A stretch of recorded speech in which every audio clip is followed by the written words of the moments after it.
ಮಂಗಳೂರಿಗೆ ಬರುವ ಯಾವುದೇ ಸಂದರ್ಶಕರು ಇಲ್ಲಿನ ಕಡಲ ತೀರಗಳಲ್ಲಿ ಜೊತೆಗೆ ದೈವಿಕ ಆಲಯಗಳಿಗೂ ಭೇಟಿ ನೀಡಲು ಬಯಸುತ್ತಾರೆ. ಇಂತಹ ಶಕ್ತಿಯುತ ಅಮ್ಮನವರ ದೇವಸ್ಥಾನಗಳಲ್ಲಿ ಕಟೀಲು ಶ್ರೀ ದುರ್ಗಾ ಪರಮೇಶ್ವರಿ ದೇವಾಲಯವು ಒಂದಾಗಿದೆ. ಇದು ಮಂಗಳೂರಿನಿಂದ ಕೇವಲ 20 ಕಿಲೋಮೀಟರ್ ದೂರದಲ್ಲಿದೆ ಮತ್ತು ನಂದಿನಿ ಎಂಬ ನದಿಯ ಮಧ್ಯಭಾಗದಲ್ಲಿದೆ. ಕಟೀಲು ದುರ್ಗಾ ಪರಮೇಶ್ವರಿ ದೇವಾಲಯವು ಭಾರತದ ಅತ್ಯಂತ ಪವಿತ್ರ ಸ್ಥಳಗಳಲ್ಲಿ ಒಂದಾಗಿದೆ. ಈ ಆಲಯದಲ್ಲಿ ನೆಲೆಸಿದ ದುರ್ಗಾ ದೇವಿಯನ್ನು ಪ್ರದರ್ಶಿಸಲು ಪ್ರತಿದಿನ ಸಾವಿರಾರು ಭಕ್ತರು ಮತ್ತು ಯಾತ್ರಿಕರು ಭೇಟಿ ನೀಡುತ್ತಾರೆ.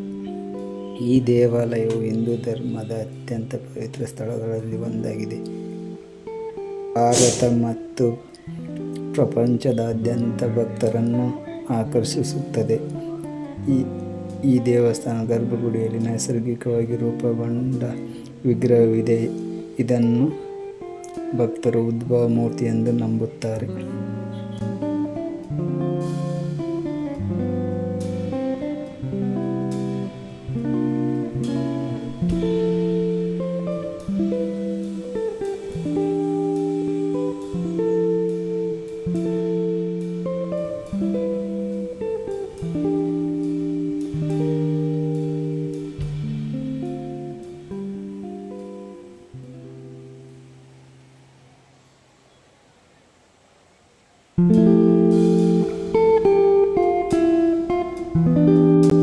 ಈ ಅಮ್ಮನವರ ದೇವಸ್ಥಾನದಲ್ಲಿ ಚಿಕ್ಕ ಮಕ್ಕಳಿಗೆ ಅನ್ನಪ್ರಾಶನ ಮಾಡಿಸುತ್ತಾರೆ.